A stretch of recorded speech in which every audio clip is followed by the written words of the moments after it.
there were surveillance recordings of his home in 1950, and some of the recordings were interesting. On February 18th of 1950, one of the things that was heard was put a pillow over her head and covered her head with a blanket. Get a taxi, call Georgia Street, receiving hospital right away. Expired at 12:39. They thought there was something fishy. Anyway, now they might have figured it out. Killed her. Maybe I did kill my secretary. Supposing I did kill the Black Dahlia, they couldn't prove it now.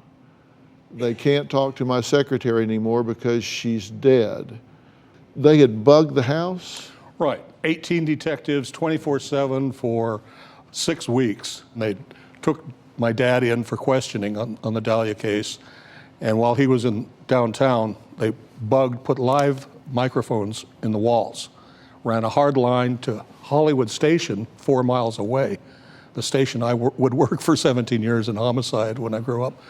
And they would sit there recording these recordings 24/7 around the clock for 6 weeks. Well, so this was his voice saying, put a pillow over her head? Yeah, these are not phone taps. These are live conversations. And then he says, don't say anything on the phone.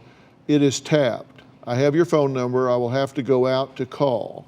So he knows that he's being watched. Well, he thinks the phones are tapped. He doesn't have a clue that they're wired for sound, that the house is wired. The house is wired, so he thinks the phone is tapped. And then at the end of the month, he actually says the words Black Dahlia. He says, I'm in trouble. Black Dahlia, passport, police have pictures of me, and I thought I had destroyed all of them.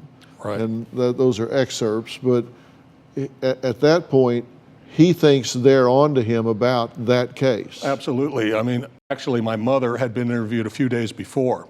And he left the country a few days later. Yeah, she goes, tells him, hey, the police have got photos of you and the girl and stuff, and they interviewed me, and he splits. He leaves the country at that point. Today on an all-new Dr. Phil, a 22-year-old found murdered in a vacant lot, her nude body posed and bisected at the waist. That had to have been a skilled surgeon. The Black Dahlia remains one of the biggest unsolved murders in American history until now. Steve says there's new evidence that no one has ever heard before. We recover soil samples, and they come back positive for human remains.